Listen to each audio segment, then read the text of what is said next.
You spend it. Yes, and it's almost like I remember I was like that, living paycheck to paycheck. I remember a time when I was doing that, and it's funny looking back on it now because I'm a little bit more older and mature. Yeah. But I remember working. I used to work at a call center here in town. It used to be called RDD. Oh yeah, I used to work at RDD.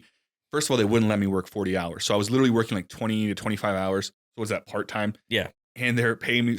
All I remember is literally getting like $200 to $300 paychecks, like for 2 weeks of work. Yeah. And I remember like not wanting, like friends would be like, "Hey, we're saving up for tickets for spring break or something." Yeah. And I would never want to do anything Ever. because I'm like $300. I got my rent for two whatever. Obviously 2 weeks of that, right? So my rent was like $400. Yeah. So $200 each check goes to that. There's me $100 left over. What a That's time. gas money and alcohol money, and that's all it Bro. was. And here's how I'll tell you one little part of that I just thought of right now. Here's how poor I was at one point. I used to live with Stefan off of Bex. Yeah. And I was so poor, man. And I was working at the time. I knew my go-tos, I would always buy 2 4 Locos. They're like 2 for $4. Bro. And then I would buy a green chili double from Whataburger. And I knew just the burger.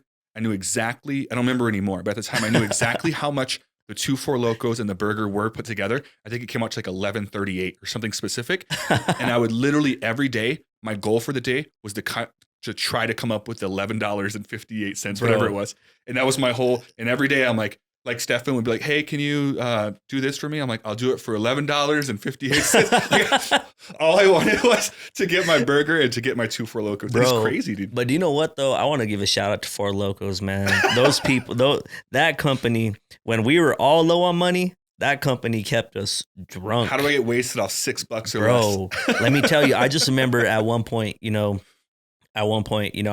kind of went through it a little bit. Yeah. And, and I just remember like, I was like, man, I want to go to the bar. And I'm like, but bro, I don't want to spend all this money at the bar. Like I have money, but I just know that if I get drunk at the bar and open a tab, I'm going to spend money at the bar. And I don't want to do that right now because I'm trying to save this money. So I will go to the gas station and get 2 4 Locos, go to my, like slam one and then like be in the bar all drunk and then be like, do you know what's wearing off?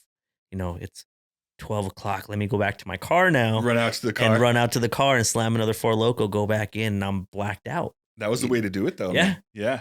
I know what you're saying, the whole chug the drink real quick. That never works out, by the way. It's always a good idea in the moment, but like when you do it, you're like, "Oh, I shouldn't have done that." I shouldn't have done that. It's so funny to think back to that, man, because that was the wave. I remember, like, and I've struggled with alcohol use, man, and I drink now. It's just way more controlled. Yeah. And before, I had this thought, probably because I was so broke, when I would go out places and people would offer alcohol or something, I'm like, I need to get the most I can get because I get this again. You know what I mean? And so I would overdrink, or like I would have like 3 beers in my pocket. Remember those Sandhill House? Hey, I get it. You don't want to subscribe already. Fine. Will you at least watch one of these 2 clips? Can you do that, huh?